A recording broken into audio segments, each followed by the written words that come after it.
வணக்கம் சொந்தங்களே. இந்த ரோடு பாத்தீங்கன்னா பெங்களூர்ல நெல்லூர் டு தர்மபுரிக்கு ஆயிட்டு இருக்கிற ஒரு புது ரோடு. இது பழைய NH ஹைவே. ஸோ இந்த ரோடு வந்து பாத்தீங்கன்னா புதுசா இருக்குது NH 844. ஸோ இங்க இருந்து பாத்தீங்கன்னா உங்களுக்கு தர்மபுரி வரைக்கும் போயிடலாம், டிராபிக்கே இல்லாம போயிடலாம். இந்த பக்கம் ஒசூர் கிருஷ்ணகிரி இது எதுவுமே இல்லாம நாம தனியா வந்துட்டு போயிடலாம்.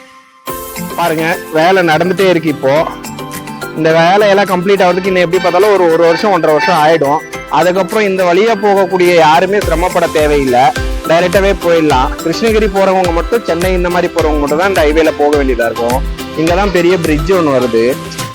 ஸோ இந்த இடத்துல தான் முடியுது, ஆரம்பமும் இதுதான். இங்க இந்த டைரெக்டாவே நமக்கு தர்மபுரிக்கு ஸ்ட்ரைட் அப்பால சென்டர்ல வந்து இடையில 2 டோல்னு சொல்லியிருக்காங்க. ஸோ என்னன்னு தெரியல.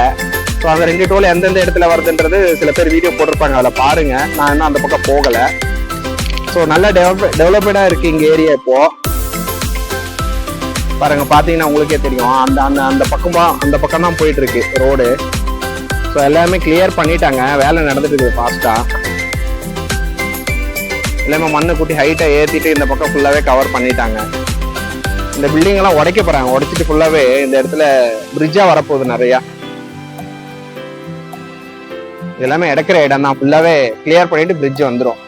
ஸோ இனிமேல் போகிறவங்க வந்துட்டு இன்னொரு 1.5 வருஷத்துல வந்து நிம்மதியாக போகலாம். இப்போ ஏற்கனவே வந்து டிராஃபிக் நிறைய ஆகிட்டு இருக்கு, அத்திப்பள்ளி இந்த பக்கம் கெஸ்ட் லைனு இது எல்லாமே. அதனால வந்து அதை தவிர்க்கலாம். ஸோ இப்போதைக்கு கொஞ்சம் சிரமப்பட்டு போகணுமா இருக்கும். 1.5 வருஷத்துக்கு அப்புறம் நிம்மதியாக போகலாம், டிராஃபிக் ரொம்பவே குறையும்.